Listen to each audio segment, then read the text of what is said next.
and welcome to IntellectualRadio.com on Facebook Live, iTunes, and YouTube.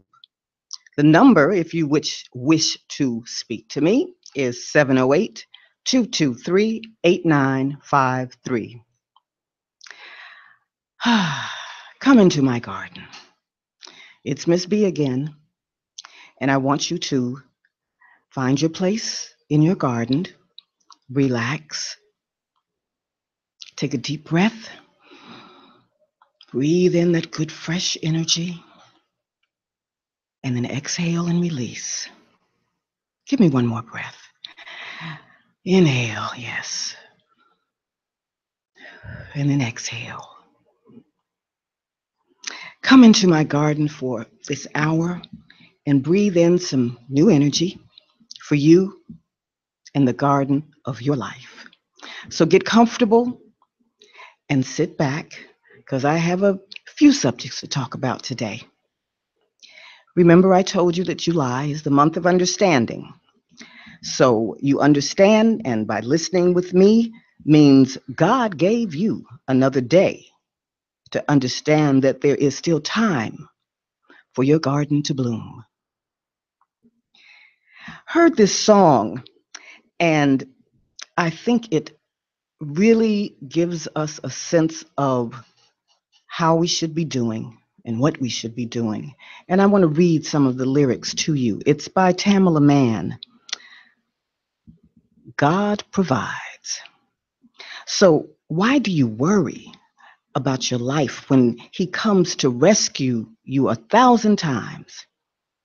Every other voice, it is a lie because God provides. God provides in ways I can't explain, can't deny. The little that I have, he multiplies. Just when I feel he won't show up on time, God provides. He'll come through when the clouds of doubt rain down on you and test everything you thought you knew. Now you finally see what God can do for you because God provides. My faith can't survive on just things I see, and my feelings can't control my destiny. See, God, I only want what you believe for me. So close your eyes. There's no more need to fight. Watch God provide.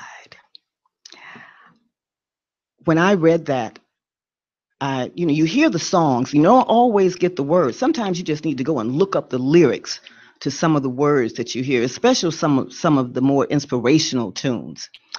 Um, and today, I know I missed last week, but it's been a busy time for me. I had a vacation, so I went away, and when I came back, I just wasn't ready to come back to work. But that's okay. God provides. So here I am back with you. And the first thing I wanted to touch on today was, well, we had our 4th of July celebration. And I was speaking with one of my former students. Well, he seems to have an issue with the 4th of July. I mean, I understand because there was a time back when they were having that big, I think it was the centennial in 1976. I was in New York, and I had a problem with it because they had the big sail ships that were in the harbor at New York. And the only thing I could think of was that those were the ships that brought my ancestors over, and why do I want to celebrate that? So I did not go see the big ships. I went and found an event that was being hosted by Black folk.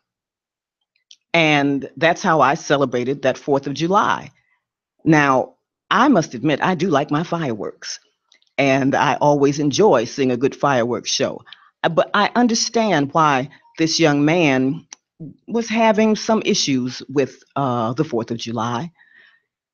And I know that it is a celebration of America's independence. And his issue was that we should be celebrating Juneteenth. Well, I had no problem with that. And I understand why he thinks that we should be celebrating Juneteenth. But there's about a 35-year age difference between the two of us, and June 10th was not in my history lexicon. I was not aware of Juneteenth and its significance until, oh my goodness, about 10 years ago. So celebrating that hasn't come upon me in full measure until recently, because I have to admit it comes around and, I go, oh, that's right, this is Juneteenth. It's important because there were no cell phones, barely telegraphs that they could get to, so that when our people finally found out that they were free, we had long since gone past the day of the emancipation. And it was that Juneteenth celebration that came about. Our history it's so complex that we lose sight of the things at times that are important. And celebrating Independence Day or the 4th of July, no matter how we look at it, and no matter how our ancestors got here, this is still our home. America is still who we are. And if we're not, then I guess we should go somewhere. It's not perfect, but it's just like a family. I mean, I would like for somebody to call me and tell me that they have a perfect family. I don't know anyone that has a perfect family. Sometimes you feel like that people outside of your family are closer to you than your blood. Just let someone die and you'll find out.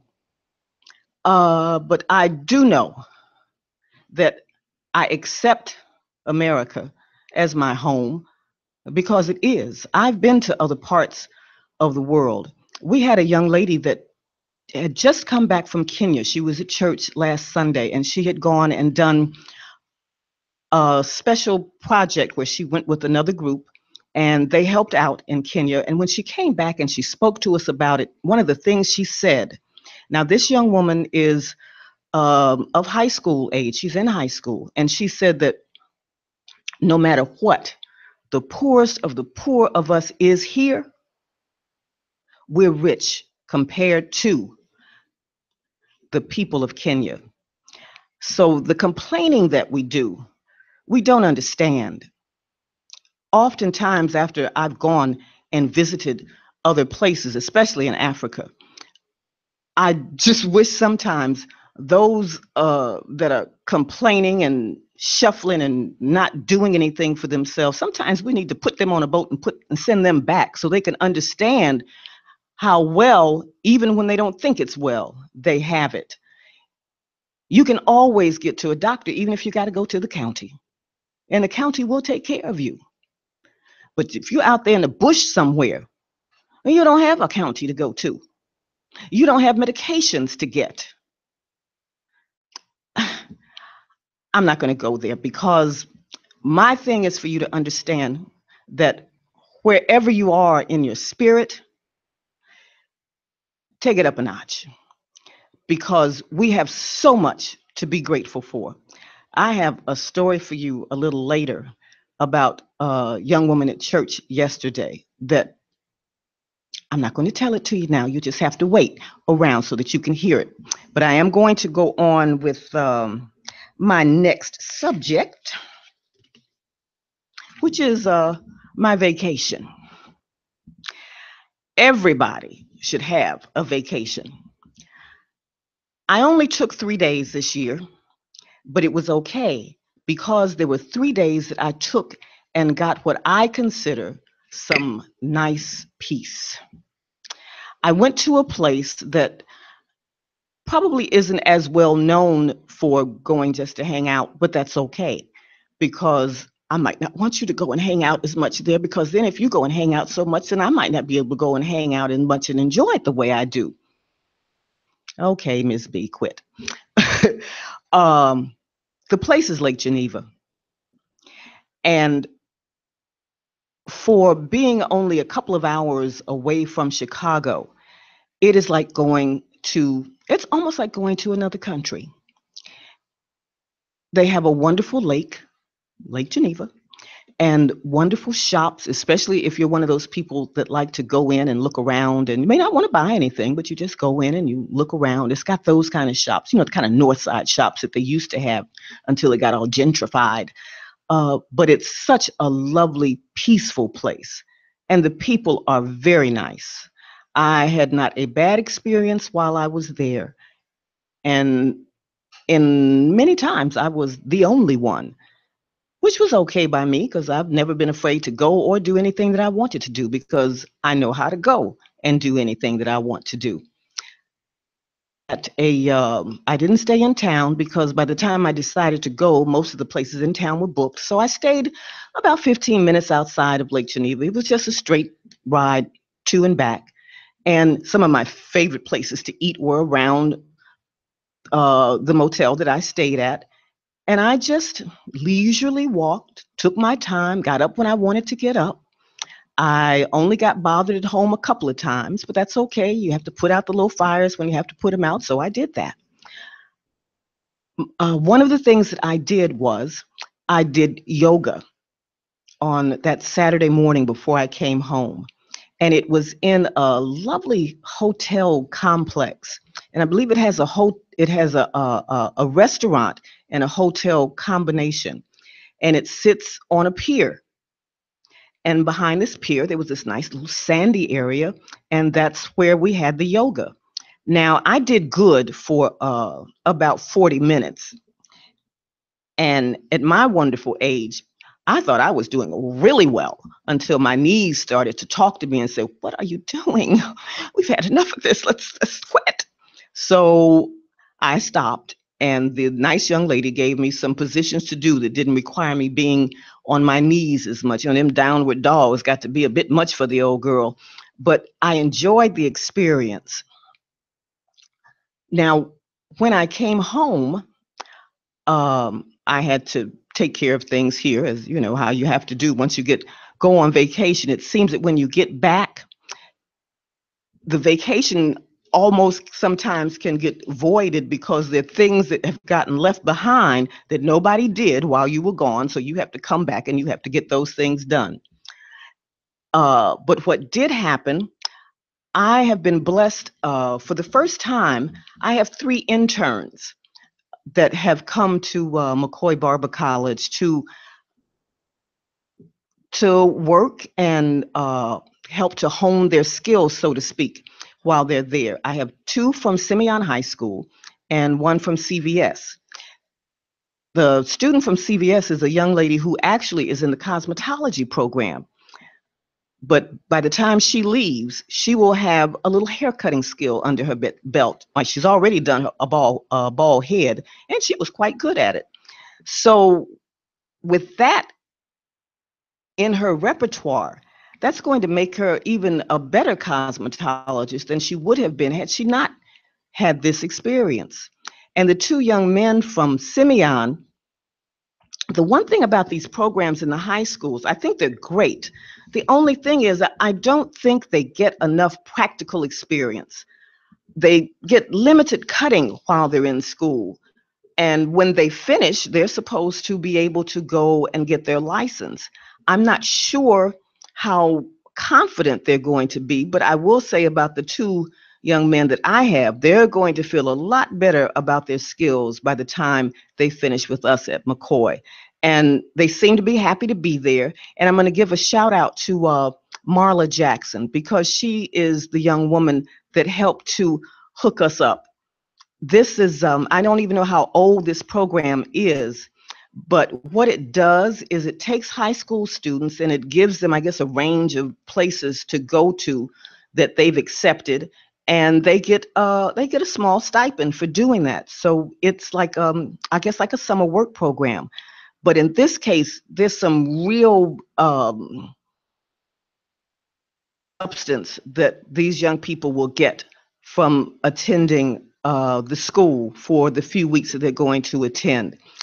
And they seem to be enjoying it, and we're enjoying having them. There's another thing about those dreams. If this is when there's something that you want to do, God provides. He provides a way for you to do and be better than you were the day before. I've been thinking that everything that is going on these days, it seems as if we're at the base of whatever it is that we could be at. But historically, think about it. There have been different times in our history where we thought we were, oh God, we just can't get any worse than we are now. And no matter what it is, we rise. No matter what it is, we rise. For me, the first shocker for me would have been the assassination of Dr. King. That was like, how could they? No, I take that back. It would have been the assassination of John F. Kennedy. That was when the world kind of tipsy-turvied for everyone. Here's my story. When President Kennedy was assassinated, I was doing the one thing that I had never done in all the days of being in school. I was playing hooky. I never played hooky before because I was scared to death my parents would kill me, and they would have. However, what happened, I had a short schedule my senior year because I had taken a special summer program. So I had like got out early and I didn't have any classes that were going to fail me. So I went and played hooky. And we're sitting at somebody's place listening to the radio, and all of a sudden the music gets broken into and the announcement comes on and says, we have a report that President John F. Kennedy has been shot. And I'm sitting there and I'm going, I know I didn't just hear that. And sure enough, he came back and he repeated it, that he was in Dallas in a motorcade and he was shot. And I went to the rest of the people. I said, look, we got to go. I just heard on the radio that that President Kennedy was shot. Well, we got up and we walked back to school. We were only like a couple of blocks away from school. And we walked back to school and the rest of the kids were getting out of school. The one thing I do regret, and I know it may be kind of eerie or distasteful to say it, but I do regret not being in school for that moment because I wasn't with the rest of my classmates. But it's still my story, and like I said, I have to stick to it. Then, after President Kennedy was assassinated and the country was rocking and reeling from that, Dr. King was assassinated. And that it was one thing for the president, and I know that Dr. King's assassination affected me more because of everything that he had done. And the thing that was so discouraging about it was, instead of us being respectful at the loss and dealing with it in a different kind of a way, folks took to act ugly. I remember sitting on 69th near Halsted at my parents' barbershop because I was cutting hair at the time. And I'm sitting in the barber chair, and out of the alley comes army van or truck like. And I'm like, I looked and I said, oh my God, we're being invaded because folks were tearing up stuff. There was a wonderful, what would you call, like a mobile home kind of a thing on 70th and Halsted, and they made the best Italian beef sandwiches. I mean, they were the bomb. Well, once the folk finished with it, we had no more bomb Italian beef sandwiches. They were all gone.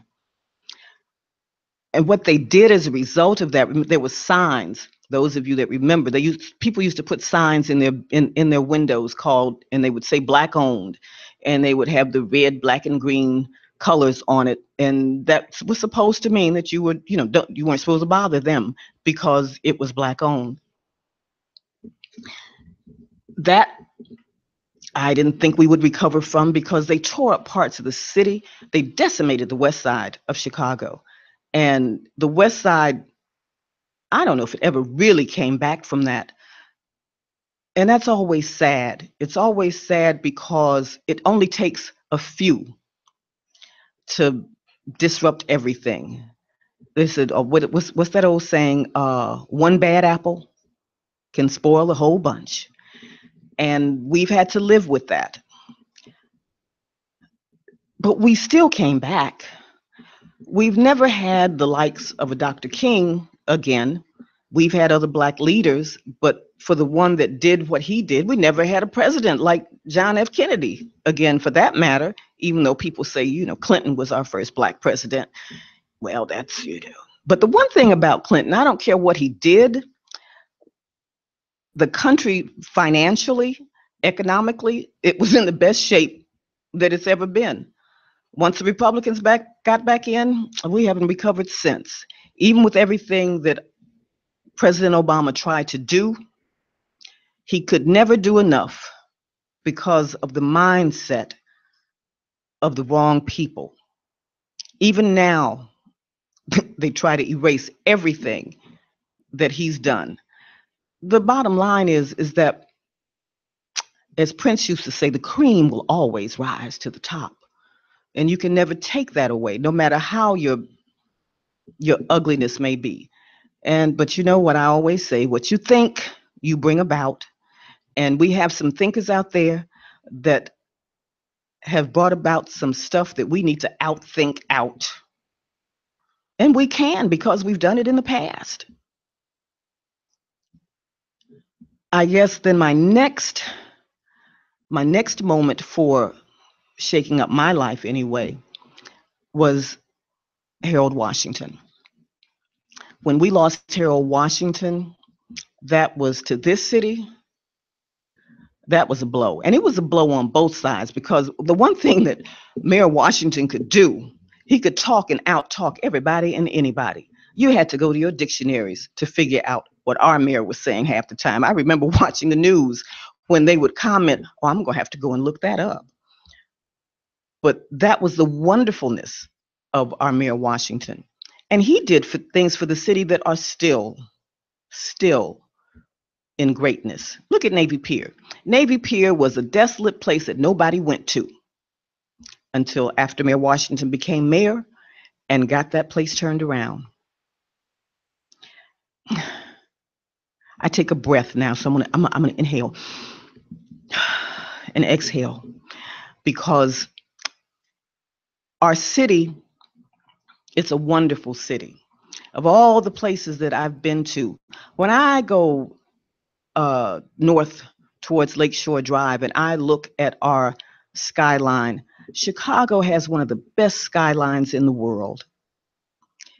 And I hope for those of you that have never gone to another city that you do that sometimes. Just go and just sit over on the lakefront and look at that skyline and look at that Lake Michigan. I don't suggest putting your toes in it, but look at it and look and find the peace, because you can have a very peaceful moment over there by the lakefront when you do it at a time when it's not so crowded, or you can find a place where it's not so crowded. When I come back, I'm going to talk to you about what happened to me in service yesterday, because my church was a witness to, we were witness to a miracle yesterday. And I want to share that with you when I come back, because I want you to understand again and again and again that there's always a way to live your best life.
Barber is a career and an art, one that will always allow you the freedom of choice and an opportunity to reach your goals.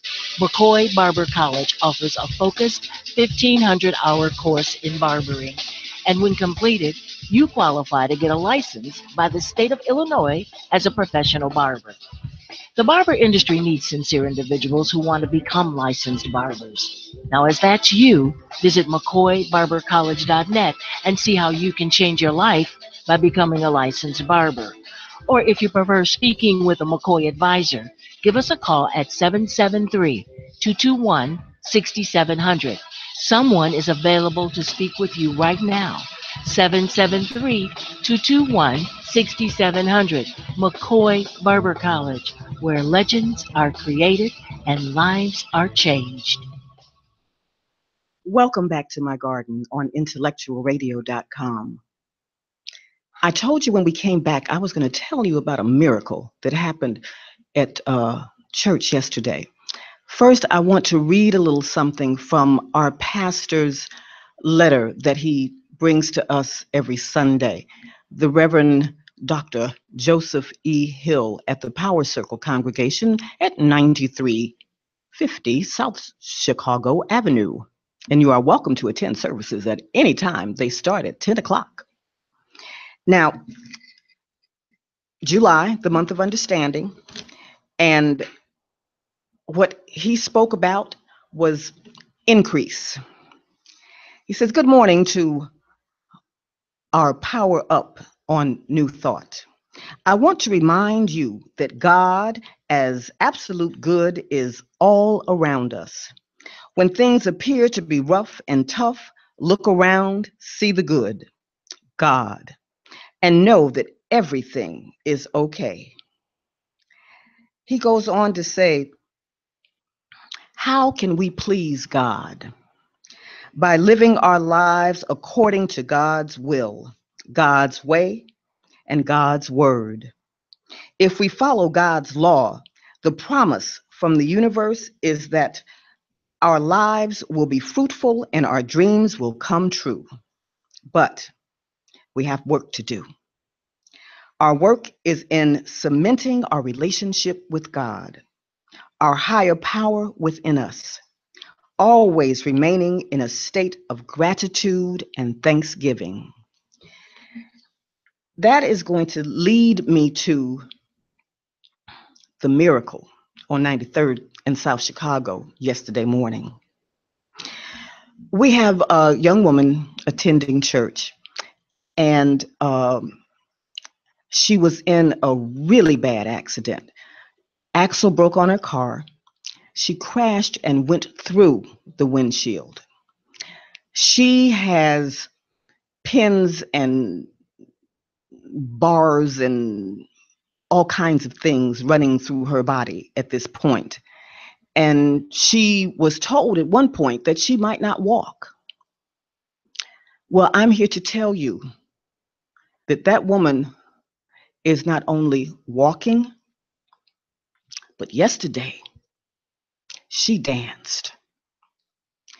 Yesterday, our dance minister, Lori Cook McKinnon, she told the church that a young man came up to her and told her that he wanted to dance.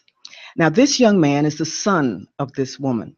And I wish you could see him, because you're talking about a young man taking care of his mother, her every step of the way, and he walks straight and tall, and he writes poems that Reverend Hill lets him read. Well, yesterday they came out, and the young man he had a stool that he put in place. He had a cane that he set in front of the stool. Lori came out with another younger member, female member of the dance ministry, and they wheeled out the young woman. And they started doing a song about praising God. Well, I said, okay, I'm going to Facebook Live this. I got my camera going and I'm watching, and the woman's sitting there, and all the moves that the other two dancers are doing, she's doing with her arms. And her son is sitting on the stool and he's doing the moves as well. by the time the song gets towards the end, and you know how the songs, they raise their crescendo and they're talking about praising God, and the next thing you know, my lady has stood up. She has stood up and she is dancing arm for arm, foot for foot with the other dancers. And the son is following suit. I was so moved that all I could do to keep my phone steady and not have a happy moment, because I surely was ready to have a happy moment. Tears were running down my face, because the one thing that I do know, when you say God provides, if you believe, if you know from the top of your head to the tips of your toes that God's got you, there's nothing that you can't do. And that young woman just just solidified every core in my body to know that when you say, and this is what we say, every cell in my body is well. That young woman, she's not going to have to come out there in a wheelchair pretty soon. And she says she still has some more surgeries to go through, but you would never know it by the smile on her face and by the way she moves around. I just want to say how grateful I am for us having that kind of witnessing and testimony yesterday, because so many of us go around, oh, I can't do this. Oh, I can't go no further. I ain't got this. I ain't got that. Baby, you got everything. The minute you swing out that bed and put your feet on the floor and you're breathing, you got it all. Because that only means that God still has work for you to do. And every time I see that young woman, I'm going to give her a hug, because I want that energy that she's got to pass through me, because this is a young woman. I'm still a young woman too, but I've had a little more experience in life. And sometimes life does want to tell me a different story. But when I watch her, and I'm gonna watch that video every time I feel like I'm going to have an appearance of trying not to do what I know I need to be doing. And I will just remind myself that you got it. Or as our Reverend Gunn says, God got my back. God got your back. And even I know that religion is a very tricky thing.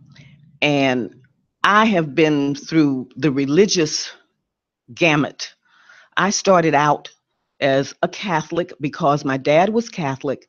And when he married my mom, who wasn't, you had to say that you were going to raise your children up under the Catholic Church. That was one of the things that you had to do in order to marry a non-Catholic. So my mother agreed to that. And technically, we weren't supposed to go to non-Catholic churches, but my mother was an African Methodist Episcopal, an AME. And I used to go to church with her. And at that time, I really enjoyed going to, it was Allen Temple, AME Church. I enjoyed going because it was full of life. And my cousin used to do readings at the church, and the children always had things to do. And I loved to watch the baptism in the pool. That was so exciting to me. So I was baptized in both places. I was baptized a Catholic, and I was actually baptized in AME. Now, what I did like about the Catholic Church back in the day, I liked the pageantry of the Catholic Church. I liked the reading from the Latin hymnal, and I loved how they celebrated holidays. I loved the church holidays. I loved doing that. I loved Christmas Eve and midnight mass, and I loved all of that. And I guess that's because of theater in me. That's why I love those things. And I think that started my theater and my excitement for the passion of the theater. I directed my first play in third grade. I did Cinderella. But that only showed me later on, it showed me that the things that you start out doing when you're young, the things that you enjoy, that you have a passion for, you need to hold on to those things. You shouldn't let life tell you, yeah, you don't do that. Remember, I told you about the dancing. So those things, when you see your children, don't don't try to mark your children. Don't try to tell your children what they cannot do. Watch them. See what they do when they play. Encourage them. You grandparents, because I don't know how many of the parents might be listening, but those grandparents that know their children, watch them. Let them enjoy the things that they're enjoying and see what it is that you might be able to say, oh, they like to draw, huh? Okay, well, let me see if I can find something for them to do to exercise that drawing. Or they may like to dance. They You may give them computers. A lot of these children, they have talents when it comes to that computery that we will never understand. Find ways for them to get involved in doing that. Big thing now is coding. I don't have a clue, but these young people do. So help them to advance. Give them things that they're not going to get out in the streets. Steer them to places that they can get informed.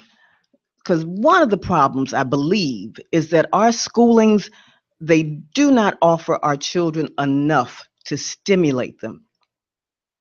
School, I can't think of an activity that we didn't have or couldn't have. We had art, dance, music, drama, public speaking, you name it, we had it.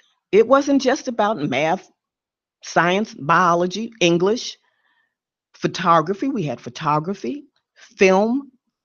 I remember us being taken to Johnson Publishing when we were doing the yearbook. I don't even know, do they have yearbooks anymore? I don't even know if they have yearbooks anymore. We had our whole unit that put together not just the yearbook, but put together a newspaper. All these things were part of becoming educated and finding out things that you could do. I remember when Dunbar was a vocational school, when you could go to Dunbar and you could learn trades. You learn how to work on airplanes, cars, engines, motors, anything that took your hands to work, carpentry. You learn those skills, radios. You learn those skills when you were in school. They don't have those anymore. You drive by the back of CVS and you can see where, when they were a vocational school, you can see where all of those places are boarded up because you can see where they used to have the stalls for those different things. These are things that have to be turned around for us to be able to grow and to be better, and for those buds in our lives. Some of us may not think our buds are going to bloom much, but even if you're settled where you are and don't think that you're going to do anything else, you got children, you have grandchildren. You can stimulate them. You can give them the push that they need to move and to grow. Yesterday, I also participated in, it was kind of a reunion for me. I used to sing with the Wooten Choral Ensemble. And yesterday, they celebrated their 68th anniversary. And they put a call out for anyone that had belonged to the choir. If they wanted to come back and sing, they could. It was also a call to anyone who was aware of the musical arrangements of Roland M. Carter. Now, most of you may not know who Roland M. Carter is, but if you spent any time in church, you may have some point sang a Roland Carter arrangement. Now, what he is doing this year, he's celebrating his 75th birthday. He was a professor at Hampton University for over 25 years. And I'm just going to call off a couple of names, a couple of titles, and see if you are familiar with any of these. Now, first of all, I know that everyone knows the standard Lift Every Voice and Sing. However, there is a choral arrangement of Lift Every Voice and Sing that he did that is done, it's the grander version of Lift Every Voice and Sing. That's the best way I can put it. It's the kind where you have the orchestra behind you and the drums are beating. It's very much like listening to um oh, now I can't think of it. It's one of those songs that you anyway, that's okay. It'll come to me. But Lift Every Voice and Sing is one of his songs. Another is In Bright Mansions, Steal Away, True Religion, Give Me Jesus. These are just a few of the songs that he has arranged over the years that many choirs have sung. And we were charged with singing a few of these songs yesterday. The concert was at First Church of Deliverance on 43rd and Wabash.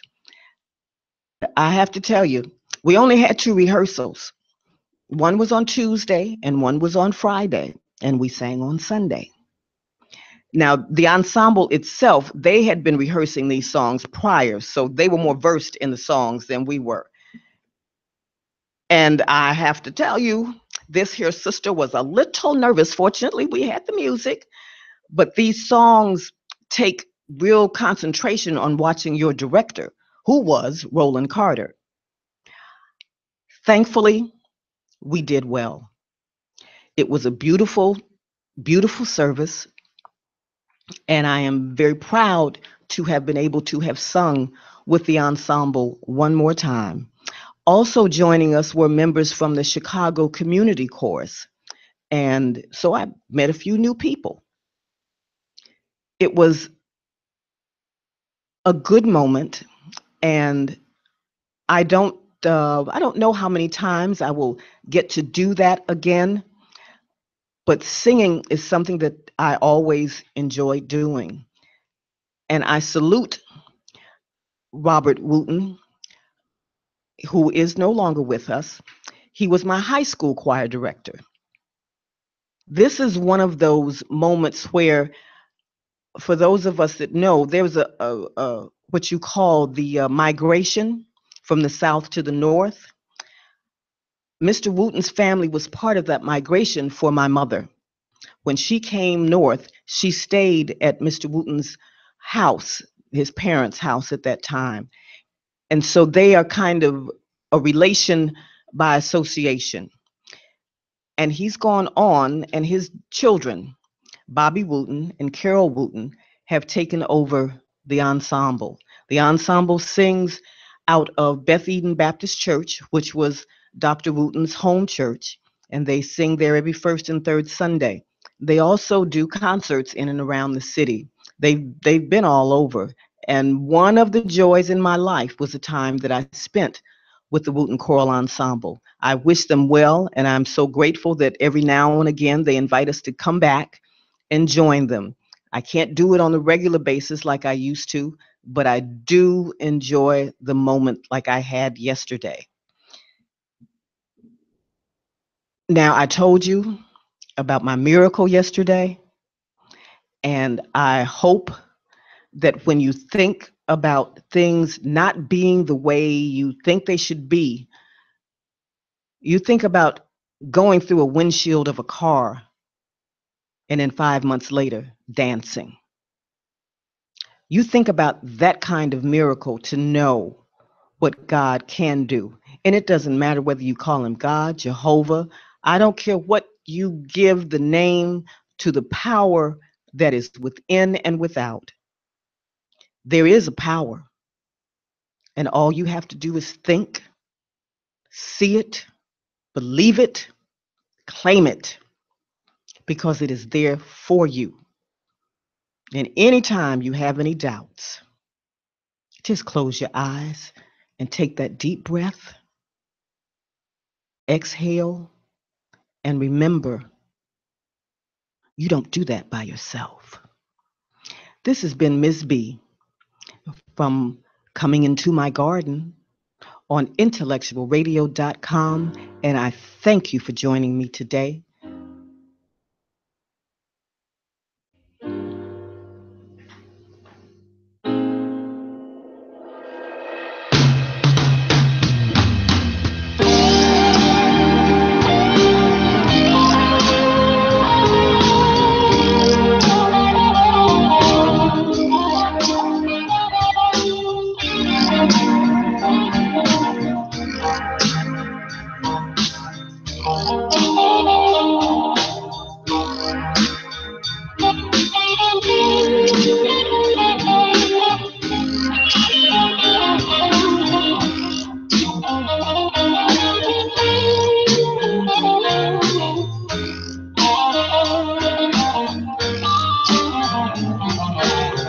A licensed barber is a career and an art, one that will always allow you the freedom of choice and an opportunity to reach your goals. McCoy Barber College offers a focused 1,500-hour course in barbering, and when completed, you qualify to get a license by the state of Illinois as a professional barber. The barber industry needs sincere individuals who want to become licensed barbers. Now, if that's you, visit McCoyBarberCollege.net and see how you can change your life by becoming a licensed barber.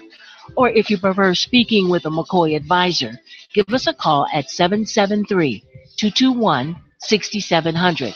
Someone is available to speak with you right now. 773 221 6700. McCoy Barber College, where legends are created and lives are changed.